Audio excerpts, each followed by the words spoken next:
Hey, how are you? Good. How are you guys? Good, thank Welcome. you. You put your gum in the trash can like a professional. That was very nice. Threw it out. I feel like you can hear everything. So I don't want to Well, welcome. We're live. be gross. Oh, So- we're live right now. We're They didn't live tell you? live. They're supposed to tell the guests before they come in. Well, Roland just kind of mumbles everything. No so I one knows think- what he's saying. I think I sometimes. think he said it. I'm just in a. Do I need to put these on? You don't, You don't have, have to. to. Okay. All right. Yeah. Just talk into the You microphone. might miss some of my subtleties. You don't want to miss I might Norton's miss gum chewing. subtleties. Is it? You know. That's Yeah. fine. Yeah. I've done it on the air. It's okay. But it was nice of you to not do it. It's professional. Yeah. Thank you so much for having me. Of course. course. Well, your book's out finally, right? Yes. I didn't know you had a book out. Nobody told me you had a book out. Oh my gosh. So I didn't would have know. called you if I had your number. Well, I would have. Well, CM has my number. He does. That's All right. right. Well, next time. I The would next have read book. it. Is Jim the only person that calls your husband They, CM? they call him Punk. I don't call him Punk. I call him CM. You know what's interesting?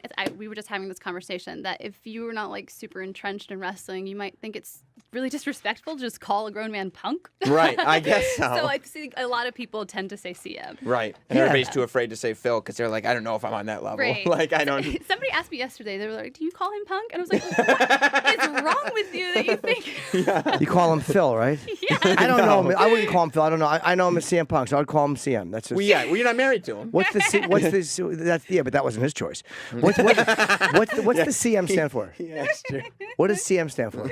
I think it's supposed to be a mystery for the rest of time. So. Yeah. Oh, it was just the name. Every interview I think he's ever done, He I says feel like. something different Yeah. Oh, he does. So I don't want to Okay. break that. Right. Right. Okay. Yeah. You call him Punk. He's still got his Call him- posters on the wall. You buy Yeah. his toys. Yeah. Like, yeah, totally. I tweet him. do you like, what does wrestle? CM stand for? Do you wrestle? I did. Yes. You did. Okay. How long ago? I just retired 2 years ago, and that's when we Oh. started the book. But I did it for about a decade. Oh, okay. Yes. The book took 2 years. The whole process does. It took about a year to really get the actual book itself done. And, Yeah. Because you wrote it with no ghostwriter. Yes, which I you. overestimated my abilities and thought, oh, this is going to be so easy. And no ghostwriter, no co-writer. And then, maybe 2 days into it, I was just crying into my hair. And Why just were you stress crying? eating. Was it hard to It's do? the hardest thing I've ever done in my life. What was hard? Was there anything in here that you like? As you start writing something, you're like, ugh, why did I open this can? What am I doing? You know what? It was almost the opposite. I would send in these drafts and I would be ashamed that I wasn't more open, because the book is supposed to be this kind of love letter to the positive side of mental illness and what you can take out of that. And I was still being kind of ashamed of it. And so I needed to keep going through all these drafts and really put out the darkest moments of my life, my biggest mistakes, and just get the courage and kind of sack up and do it. Mental illness has been a big part of your family? Yeah, it runs in my family. Bipolar disorder does. Depression does. My brother was a soldier. He has PTSD. It's something we're more susceptible to. And I was diagnosed with bipolar disorder around 1920. And so... You don't It was look a that long old. time it's ago. a long time ago.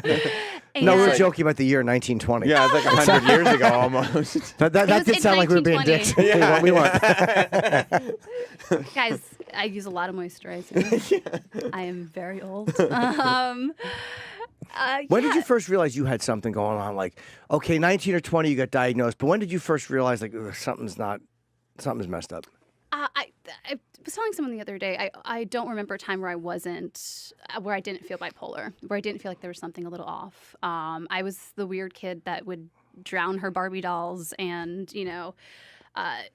solved every problem with violence, and I didn't understand why. I just thought that was normal. You Violence. just go right to rage? Yes, definitely. Violence was normalized. I would, hit kids in school all the time, and they were kind of afraid of the, tiny little bomb ready to go off. And so I think finding wrestling and using it as violence became an art form was a way to kind of release that and channel that energy. The book is really like, I wasn't, because I figured, it's called Crazy is My Superpower, by the way, and it's out now. But I figured that it would not be a wrestling book because you'd left wrestling. It was going to be just your life. And so I was like, oh, that's interesting, because I didn't really know much about you from before wrestling. And like, I was like, I figured I'd skim the beginning and then get to the part. But I ended up reading the entire thing because like I couldn't believe the stories you were telling, especially when you would tell them like jovially. Like you talked about this like incident where your dad was beating up your mom and choking her, and like AJ walks in and sees her dad holding a TV over his head about to slam it on her mom. And I'm like, oh, this must be this moment where like the family falls apart.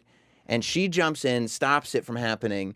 And within a few hours, by that night, everybody's happy and together again. And it was like, that's, I mean, you talk about normalizing things. Like, that's crazy. Definitely. Was he a drinker? Yes. Oh, he was drunk. And that's why I don't drink. Yeah. And he did drugs too, right? There was definitely drug use and alcohol use in my family. And I think it all kind of stems from everyone having their own bouts of depression. And in my household, mental illness was not something we respected or acknowledged was real. And so everyone found their own way out. My mother went undiagnosed for most of her life until she had a breakdown, and there was no way to ignore it anymore. And so for me, the process of writing the book and kind of going back and reliving these traumatic memories was a way to forgive all of that stuff, realize that everyone was just dealing with these problems the wrong way, and to show people that you have to catch this stuff early and you have to treat it and respect its power, so it doesn't take over your life and you don't make these kind of decisions. Would you get beaten up by your father, or was he more like violent towards your mom? What I go through in the book is that my mother and I had more of a unhealthy relationship because of her bipolar disorder.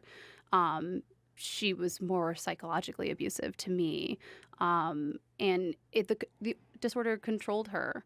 And you know, you grow up and you think you have this like movie villain in your house, and every moment is scary. And as I get older, I realize that I'm not angry at her. We failed her. Nobody stopped and got her help. We didn't, we were told that you had to be tough and ignore mental illness, and, depression is for pansies, and that's just not true. You're so much stronger if you can say, oh, something's wrong with me, I'm going to go fix it. If you have the courage to just admit something. As long as someone's willing to help themselves, I think that's the key too. Yeah. Like, because with mentally ill people, and I've certainly dealt with enough myself, and I got my own problems, but if there's a certain thing where they use it and they're like, they expect to be, well, I'm mentally ill, you have to, and they don't want to help themselves. So if someone's willing to go, I'm going to take a step and try to fix myself. And that's definitely the first step, is you acknowledging it and wanting help and reaching out to your support system that hopefully is listening and can help you out. It's a team effort, it really is, because it affects everyone. That treatment thing, based on where you came from, had to be tough, like to actually go and get it treated. Because even there was a thing in the book too, when you're like a little kid and you get your head cracked open. Right. And you're like... Wait, how did that happen? My sister, who's here, is going to be mad at me for sharing this. She dropped me. We would kind of mess around, and she dropped me on my head. And I started to get really woozy. And then my mom came over and was like, why does your hair look so messy? And started combing my hair, and all of my hair started to fall out, and there's just blood everywhere. And we were just so afraid to be like, okay, something's wrong, or we need to go get help in any situation in life. And right, like you were rewarded for not going to the hospital. Not going to the hospital. Like, it was like, yeah, you're tough. Good for you. We'll wrap it up and you'll be fine. Put a towel on it. Sleep it off. So you didn't get picked up by an ambulance, and then when they picked you up, you say, pray for me? I did that when I was a boy. No, you didn't. I told the story. Oh, you weren't here, I told you the other day? I don't remember. Maybe that was Monday I told the story. Yeah, Sam was not here. Oh, my God. What happened? I got hit with a baseball. I'm sorry. I was referencing something, and in my head, I was 13, and blood gushed. And so I went home, and they called an ambulance. And I told my mother on the way, or the ambulance person, I'm like, pray for me. What if your last words had been pray for me? Then it would have showed how ineffective it is. There you go. Yeah, exactly. There you go. Oh, I thought you were here. I had no idea. That's Oh. so pathetic. Yes, it is. But how old were you when that happened? Heartbreaking. Probably 5. So as a 5-year-old girl, you handled it better. Okay. You were twice as old then. Yeah. And No, more than 12. I was 13. Did your parents, like, when you said pray for me, did they react like, what? I don't remember. I think I said it to one of the ambulance people. Oh my! Oh my So the God. ambulance people of all people knew there was nothing wrong with you. You were Yes, like, they this did. is it. I can feel it. Yep. I had a good run. Yep.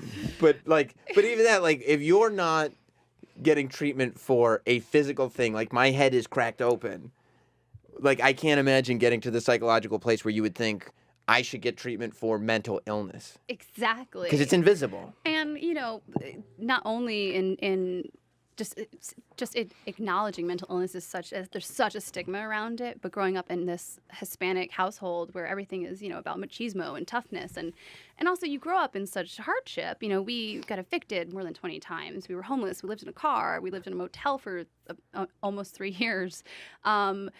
Hardships and pain was normal, and you just toughed through it and you didn't complain. And so to stop and be like, I'm sad and I need to recognize this, was the weakest you could possibly be in my family.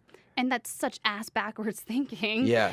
And so that was something I had to kind of shake off. And the only way I actually started getting help was when it was sort of too late for my mother. My mother overdosed and ended up committed, and that was really my wake up call. Where I was like, okay, I can't end up there. I have to take care of myself and find my own way. And so you're married to CM Punk now. You were there times when you first met where he would be like, "What's going on here?" Or did he know Right, if there was an immediately, episode Right. or would you have episodes and he would go like, what's happening? This is crazy. We were really good friends for a long time before we ever dated, and so he knew. He knew what he was getting into. I like to say. Okay, so that's the worst too, because he can't even be mad about it. He's like, all right, I signed up for it. Yeah, I did. It would have been great if I didn't tell him, and then we get married, and then I'm like, "Ha, you bought this." So will you just irrationally scream when you get upset, and will he go like, look, I know what this is, and not feed into it? So I think like when I was younger, for sure, like everything was solved with violence, and everything was so volatile, and through actually getting treatment and going to therapy and being around the right medication, I feel like I have more of control over it. I'd say the thing that is a struggle every day is the depressive cycles. It's those cycles where you just wake up and you feel like you are covered in dark clouds, and you can't get off the bed, and you weigh 100 pounds heavier, and those days are the hardest. And he tries his best to help me through those days, and I just had one not too long ago, and my birthday was was a few days away, and it was my 30th birthday, and I was so excited. And I was bummed out that I was, basically going to miss my birthday because these cycles last maybe a week or two. Oh. And But you know when you're in it, like you're I know aware. when I'm in it now. Yeah. I think when I was younger, I would really throw a pity party and cry, but now I'm so educated about it. I know, okay, these emotions aren't real. Let's just power through it. And he was so great, and he surprised me and flew one of my best friends in to try to lift my spirits for my birthday, and it worked. Sometimes you just need support. Do you find with stuff like that, like when you're feeling like it's a physical feeling, it's a weird thing in your neck, down to your stomach. It's a head, like a thickness. Yes. And it's almost addicting. Like with getting angry, like if you get mad about something and then you start thinking about how I was slighted, that motherfucker, and I can feel but it feels good in a weird way. And it's hard not to do it just because it's like eating sugar or Right. doing something else crazy or sex or drugs. It's a rush, even though it's shitty. Yes, definitely. And especially with bipolar disorder, there's two ends of the spectrum. There are depressive cycles and there are manic cycles.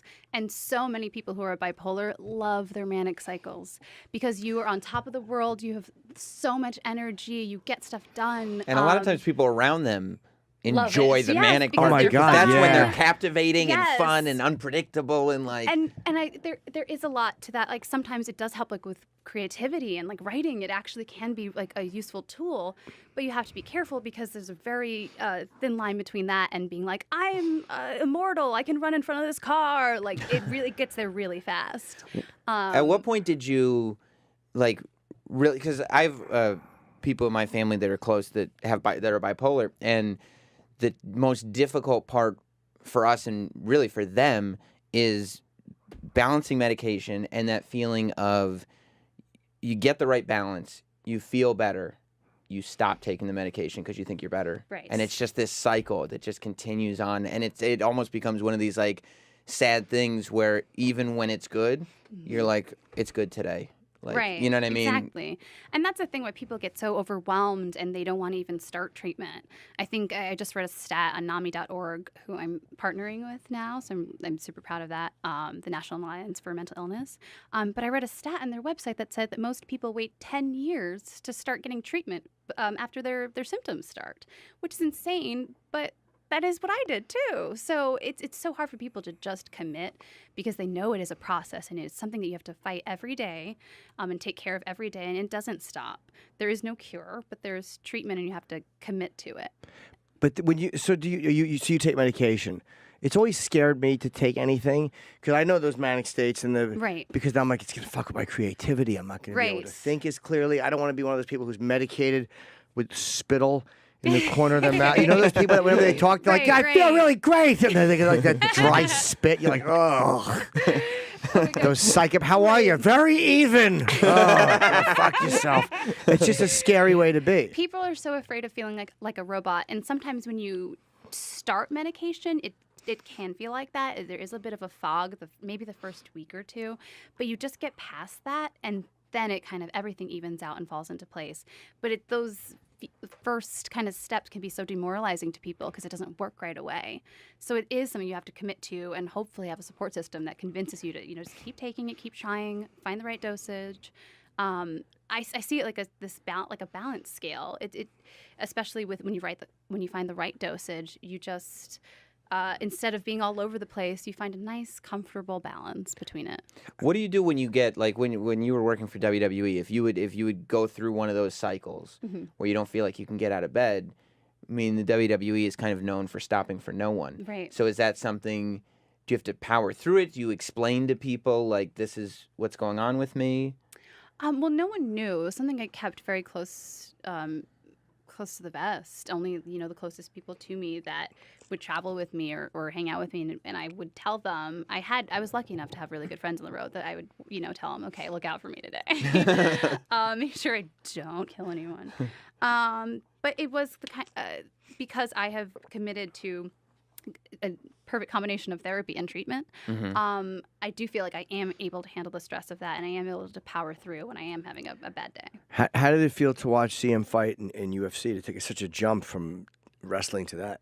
Oh gosh, it was a mix, so many different emotions all at once, such a cornucopia of emotions. I am someone who believes in going for whatever your dream is. I was the homeless kid in New Jersey, and then I ended up as a multiple time champion on TV.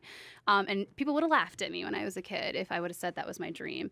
So for him to want to do something so bold, I supported him 100%. But it's, I really like his face. So I didn't, You didn't want him to get punched in it. But, I was just so proud of him for, doing it. But is it like as a spouse, is it more difficult to watch him do that because you could watch him wrestle, but that it's dangerous, but the guy who's across from him is not, hopefully, trying to hurt him. Right. Whereas, like, I'm now watching my husband in a situation where that guy who's a professional wants nothing more than to knock him out. Yeah, inflict Right. damage onto this person. Is that like Yeah, that was definitely the weirdest thing, was just even like the kind of the months leading up, just knowing that there's this person out there in the world that their only thought is hurting your husband. That is what their game plan is for months. And that's their job, and I respect the sport so much, and I think they do a wonderful job, but it's Did you go little to the fight? weird. I did, and I wasn't going to go. I was going to watch from backstage, and like the last second, I was like, okay, I'll sit ringside. So I sat ringside, and I sat with one of Phil's sisters, and and then just got out of there right when it was done. And What did you say after? Because it was, again, the guy he fought, Mickey Gall, was just he's a jiu-jitsu guy. It's a hard thing to beat when a jiu-jitsu guy grabs you. I mean, Right. even though, CM Punk's a very tough dude, it's Yes. just hard to take 9 years of jiu-jitsu and put it, you can't do it. It's just very hard. So what happened afterwards when you guys go backstage? Because he seemed to handle it okay. yeah, I mean, I think that there's probably, I don't think it hurt that, for one night of working, you get paid $1 million. Like, he was pretty psyched about that. Yeah, believe me, I'd let Mickey Gall kick me in the mouth for $1 million. Yeah, of course. Yeah, so he came backstage with the most giant smile on his face, and he was incredibly sweaty, and I just threw myself on him. I was like, I'm so freaking proud of you. And his speech was just so moving, and I try not to get emotional in front of people. So we just kind of went to our little corner, and I was like, that was so fucking cool. I'm so proud of Does him. he want to fight again? Yes. Does he have one lined up? Because I've been hearing rumors here and there. He wants to fight again, and I'm never going to be the person that stops someone from doing whatever their dream is. So I support it. I'm just, I just look at his face right now and I'm like, okay, stay that way, stay that way, stay that way. There's also got to be this amazing feeling because, like, you know above anybody, like, what the WWE schedule is, which is, like, you can psychologically build towards this thing. Mm-hmm. It's over, and the next night, like, it's just never ending. Right. Whereas with this one, like, he trains, he fights, and, like, regardless, it's over now. Like, Right. there's, like, I can start thinking about the next thing, but it's not like tomorrow I have to be ready to just it again. continue on with the Yeah. show relentlessly. Definitely. And I feel like there is, there is a give and take. There's one thing with like writing a book, I have to wait 2 years to know how people are going to receive it. And in wrestling, you get that instant Quick gratification. fix, yeah. And so like that's a different kind of ride to go on. Yeah. But there is something so wonderful about just being calm and being, going to your own bed at night and waking up and not having to peel yourself out because you're so hurt. So there is a piece that I think neither of us really knew through our home lives or through our work lives because everything has just been so hectic and gypsy-like and moving at 100 miles an hour. And so to finally have that calm place called home is different, and we're getting used to it. Yeah. I've been curious for a long time because, like, I met you a long time ago. Yes. Like, I met AJ. Do you really remember meeting him though? Yes, I do. Okay, Sam's like, she's not gonna remember me. I'm like, she will. I dude. didn't say that. I met her in Rahway, New Jersey, Yep. like before she was in WWE, like wrestling in one of these tiny shows. And I remember like she's sitting there just trying to get on this That show show. in Rahway. Mhm.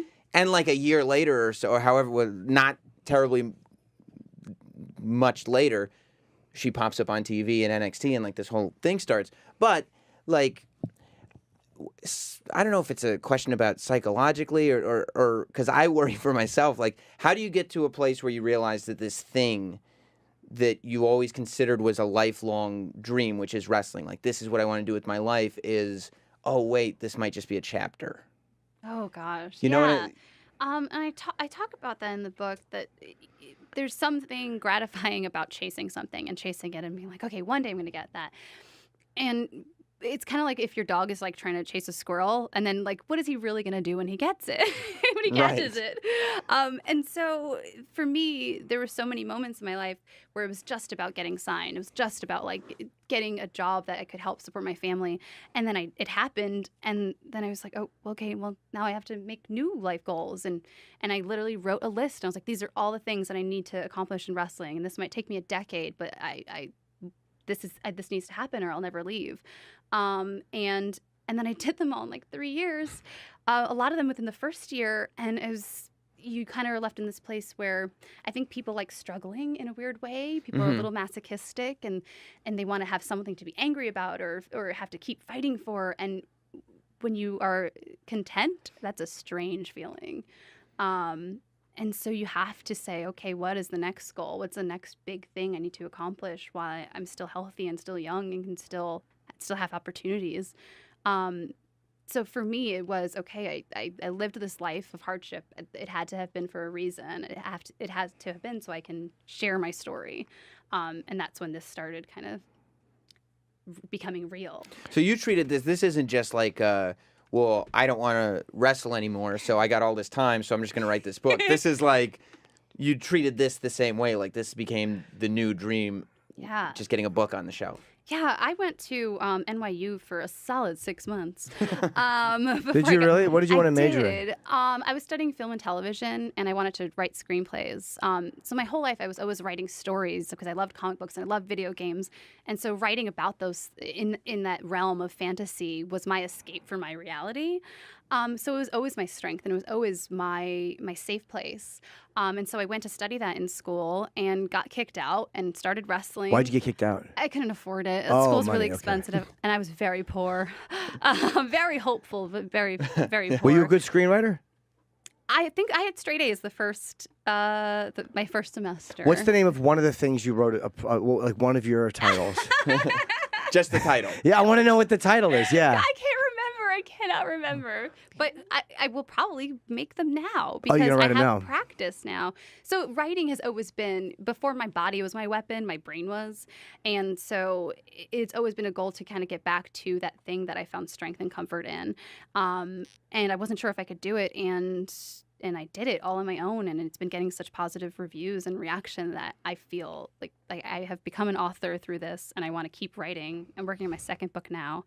What's that about? Is it a follow-up? Or It is a follow-up, Yeah. and it does go more into fitness and how you can kind of create your own therapy, and how that really helps. You can really formulate your own type of therapy to healing with any sort of stress or depression or mental illness. And it will have ridiculous stories like this one does. Well, it's great though that you're talking about that stuff. A lot of people, kind of keep it Oh yeah. quiet, but then you look at how people had fucked up childhoods, and it's like, yeah, a lot of people A have. lot of people do, and you get so ashamed and you bottle it up. And it's, if I can put it out there and I can talk about the darkest stuff while like throwing in a dick joke or two, I think that makes people listen a little bit more. My whole life you just described, yeah. So, were your parents living? Yes, they are. Okay, are they kind of healthier now? Or are they both still messed up? They're both a lot healthier, and calm and content. And I think, being calm and content is worrying for them, because it's something they were never used to. So I'm just trying to get the whole family to be comfortable being happy. How do they feel about your book and the things you talked about? I hope they're okay. Oh, they haven't read it? They have not read it. Oh, you had to mention the TV. Oh my lord.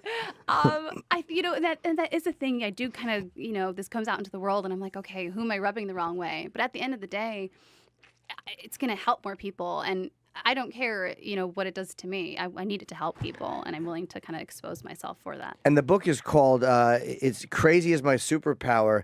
AJ Mendez Brooks is who we're talking to. I mean, people know that, but if you're just tuning in, What was it like when you started making real money? Because I mean, you really, in your 3 years, you were extraordinarily successful.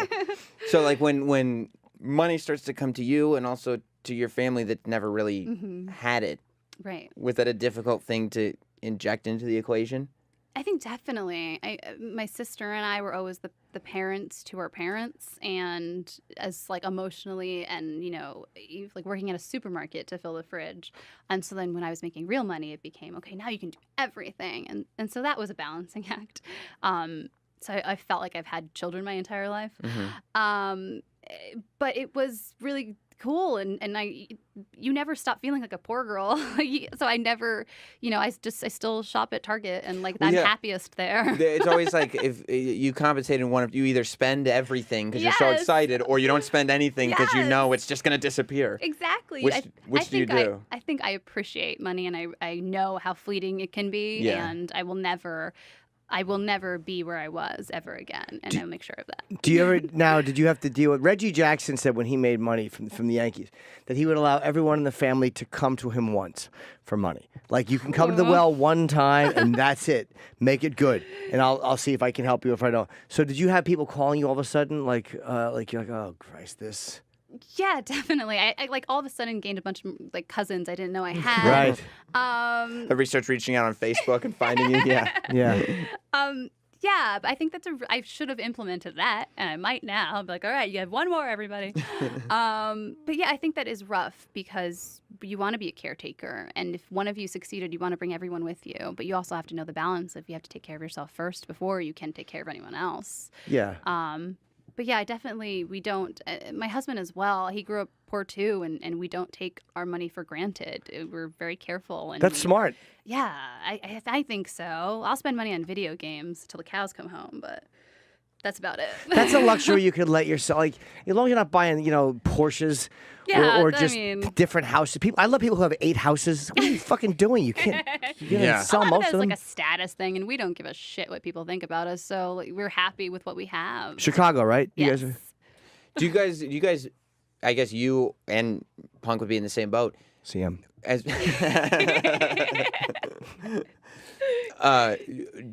you guys go through moments where you miss not everything associated with the business, but that crowd reaction to what you're doing? Like where you're just sitting there being like, it'd be Yeah. nice right now to just be in the ring in front of, even if it's, I mean, it could be 70,000 people, it could be 15 people that are just reacting Right. to something cool that you're doing. Because there's nothing, know that there's that much of a replacement for it. I mean, there's the one fight, which was probably what felt like that rush again, but that's... But there's nothing like that every single day Exactly. for 300 days a year. I mean, I think him and I have differing views on that for sure. My heart is always going to have this giant place for wrestling, and so I'll always miss that moment right in the ring when you feel the energy from the crowd. There's nothing that can replace that. But I think you need to also appreciate the different kinds of happy there are. So I have positive memories of that, and I miss the fans, and so doing these like autograph signings and seeing these people that I've seen for the past 7 years. Totally. Is the coolest thing in the world to me. So it's nice to kind of see them again. But he's okay without the crowds. Because you said you had differing. He's very okay. But I do want to mention, I hope everyone comes out to Tribeca tonight. Yes, all the book signings that are happening. You got a book signing in Tribeca tonight? We're in Tribeca, Barnes & Noble tonight, and then we're in New Jersey tomorrow. Are you at Bookends in New Jersey? Yes, tomorrow. It's an independent bookstore in Inglewood, right? Or Yeah. where is it? Ridgewood. Ridgewood, sorry. Yeah, it's a great independent bookstore. Bookend, yep. And then back to Illinois on Saturday, and then April 11th is Chicago, and April 13th you're in Austin. So you're back on the road. I am, and it feels so strange. Like, and right away, I was like, "Oh, I forgot what not sleeping felt like." Oh, Yeah. It's just awful. So were you so good? Worth it. Were you good on the mic when you were like? Did you have a good? The mic. Yeah, I would say that was my strongest point. It was okay. Yes. Yeah, I've always thought I should have done that just because I was so good. You think you're good on the mic? Yeah, with that stuff, yeah. Like, what type of stuff would you do? I'll out wrestle you. I would just shout it. Whatever. What, I don't do can you cut a promo? Have you cut a promo? many promos. Many promos. Like, what would you say? Depends on who I'm wrestling. Like, let's say you're wrestling like let's say superstar Billy Graham had taken your title. Yeah, I just go get my belt back. You stole my belt. I do a very good Dusty Rhodes. He was my favorite wrestler as a kid. It's not Dusty was awesome. Yeah, he That's was a great. bad Dusty Rhodes. It's not a bad Dusty Rhodes. Okay. Yeah, I Any know. effort I appreciate. I know what hard times is. I'm very good. People are jealous. It's really, really bad. Yeah, It's really she knows. bad. It's good. She knows. So do you?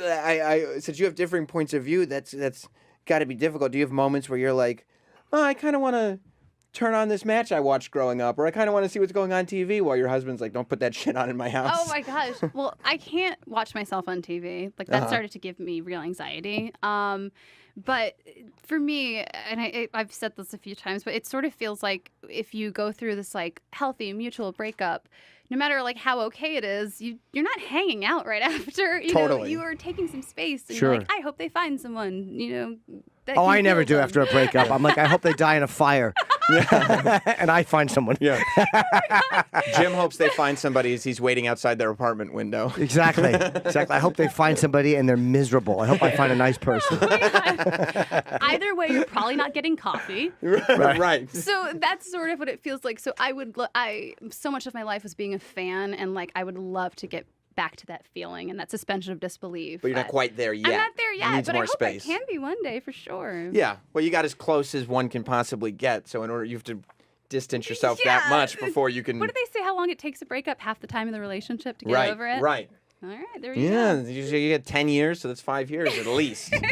We have to. You know, man. Yes. We have 1 minute left. Well, we have to wrap up, but the book really is good. Thank you. You so did a much. really great job, and the stories are like, it's funny. There's one thing that it just made me giggle. Like you were sitting there with your brother watching wrestling, I think, and it was like the first time your brother had said anything like nice to you. Right. He was like, he said something like, "Oh, do you think that's cool?" And little kid AJ just responds like, "Yeah," and she just starts talking up a storm and asking if they want to share friendship bracelets. And Yes, I was desperate for his approval. That's what started all of this. There's a lot of Yes. a lot of really funny stories, and as a wrestling fan, I will tell you that the family stuff is my favorite part of the book. Wow, So that's I thought awesome. it was really, really good. So Crazy is My Superpower. It's out now, and check out the book signings. AJ Brooks on Twitter. If you Yes. want to find the signings, I'm sure you. And AJMendezBrooks.com has all of the listings for Yes. the book tour. And thank you very much. This was fun. Yeah, and Thank congrats you on guys. everything. Thank you for having Yes. me.